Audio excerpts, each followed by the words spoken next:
All right, so like you said, my nickname is Mickey. It's been Mickey since I was a little kid, but I moved up to New York. I see like people from other countries, they have like these rich traditions with their names that go back hundreds of years. I met a guy last week. He says, hello, my name is Ami. In Hebrew, it means great leader of people. I said, I'm Mickey. I was a date rape drug back in the 30s.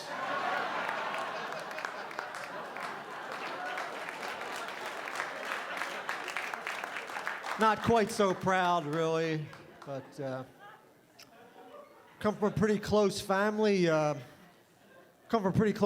My mother died a couple years ago, so I moved in with my dad because he wasn't doing so well, and he died a couple weeks later. And my family wasn't crazy about the message I left on the answer machine. Hi, this is Mick. I'm not here right now, and everyone else is dead.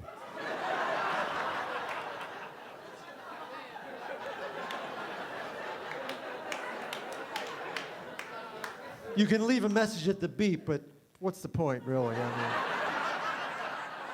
they're gone now. Had a pretty bad drug problem growing up. I've been clean for a long time, but I'm still amazed at the crazy shit people do when they get too high. Anybody reading about the guy in the Wu-Tang Clan a couple months ago? He was high on PCP, cut his penis off. Blamed it on PCP, cut his dick off, and I'm thinking, I don't know, I've smoked PCP before. I never once looked down and went, man, you are nothing but trouble. You have got to go. Didn't work that way for me, really. But, had a lot of jobs in the past. I was actually fired from the suicide hotline for saying stuff like, I'm supposed to talk you out of this, but you're making some good points here. I may jump myself after this call, sir. Listen, I gotta go. I'm starting to see why people think you're boring. Hello? Yeah. I was reading where a woman who used to work with serial killer Ted Bundy at the suicide hotline was writing a book called The Stranger Beside Me. I repeat, Ted Bundy used to work at the suicide hotline. And I'm thinking, how'd those calls go? Please don't do it. I'll get to you eventually. I'm a little backed up right now, but you're on my list, please. But I'm starting to think about death a little now, getting older. You ever see how somebody died in the paper and you think to yourself, wow, I hope that word is not on my obituary. It'll say like decapitated or something like that. So I've come up with a list of words that I hope are not on my obituary. Dental records. Unrecognizable. Ripley's Believe It or Not. Traces of semen.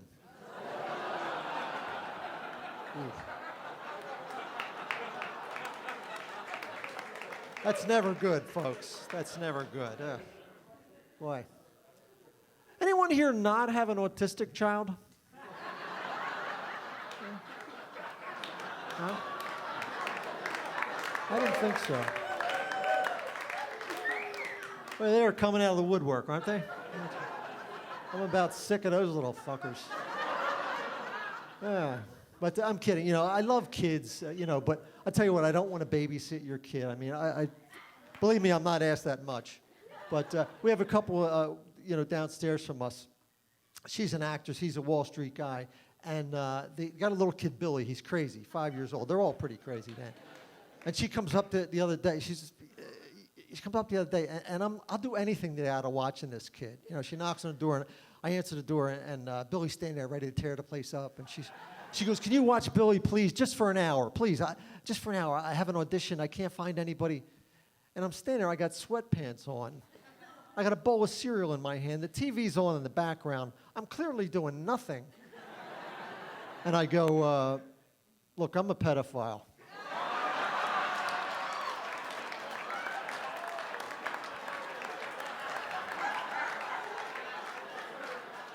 I'm not even allowed this close to the school, really.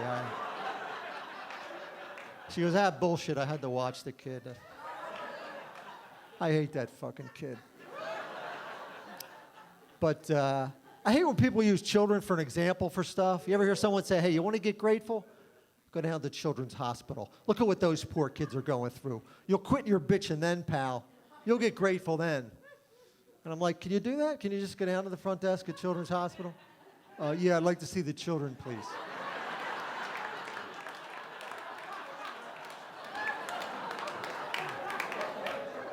Are you a friend or a relative? No, I just been having a bad day. I don't have to go in. You could just wheel one out if you want.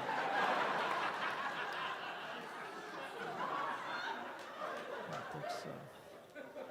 Children's Hospital.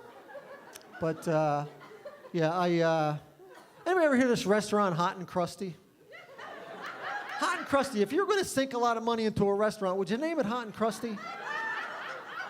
Well, I found out what some of the rejected names were before they come up with Hot and Crusty. Warm and Gamey. Lukewarm and Bitter. Traces of Semen. Applebee's.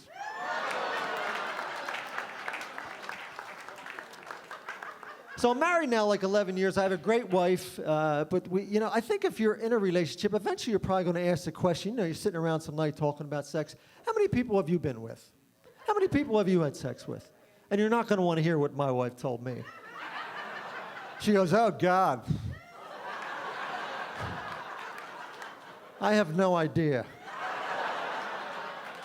I said, you don't think you can maybe ballpark it for me?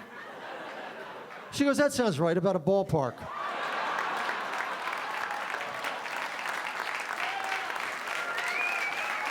Opening day. All right, I get it.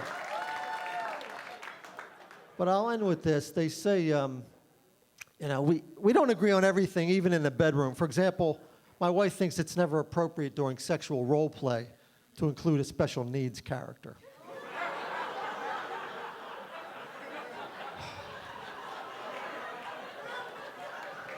I'm like, just wear the helmet, will you?